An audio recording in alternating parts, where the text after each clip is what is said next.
President Donald Trump will head to the UAE on Thursday, after visiting Qatar on Wednesday, where was greeted with more pomp and ceremony on the second stop of his Middle East tour. Epic view of Air Force One from an F-15 as Trump lands in Qatar.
President Donald Trump secures historic $1.20 trillion economic commitment in Qatar, making American manufacturing and innovation great again. The White House report. President Donald Trump and Qatar's Emir Sheikh Tamim bin Hamad Al Thani signed agreements that would generate an economic exchange worth at least $1.2 trillion. The agreements are said to include a $96 billion deal with Qatar Airways to buy up to 210 Boeing 787 Dreamliner and 777 times aeroplanes, and a statement of intent for $38 billion in investments at Qatar's Udeid Airbase and other air defense capabilities. President Trump also announced economic deals totaling more than $243.5 billion between the United States and Qatar, including an historic sale of Boeing aircraft and GE Aerospace engines to Qatar Airways. The landmark deals celebrated today will drive innovation and prosperity for generations, bolster American manufacturing and technological leadership, and put America on the path to a new golden age. Since President Trump took office, his commitment to American manufacturing and innovation has attracted trillions of dollars in investments and global commercial deals. Allies like Qatar are partnering in the United States' success, catalyzing prosperity through greater trade and investment. The United States and Qatar have a long history of trade and a strong commercial relationship, including significant long-term aviation, critical infrastructure, information technology, and consulting deals. This visit advances opportunities for U.S. companies to expand long-standing partnerships and for Qatari entities to embrace U.S. technologies, adopt best practices, and finalize new agreements for significant sales and investments. Qatar's expansive investment in and trade with the United States contribute to U.S. and Qatari economic growth and prosperity, and Qatar's choice of U.S. industry's best-fit solutions supports the U.S. strategic goal of growing our industrial presence throughout the Gulf and the region as a whole.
The art of the deal.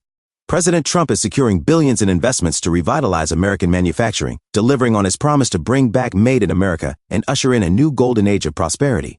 Today's announcement builds on yesterday's $600 billion investment commitment secured in Saudi Arabia.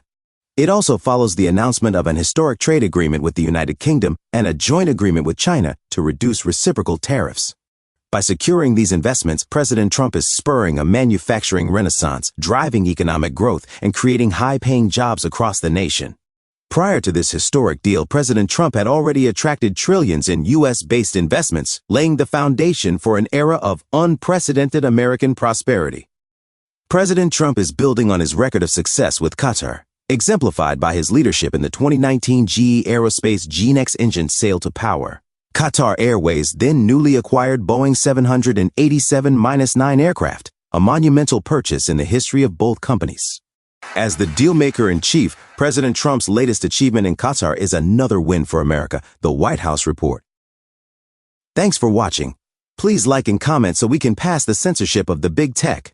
Don't forget to subscribe to the channel and press the notification bell to receive the latest videos from the We Love Trump 47 channel. See you next one.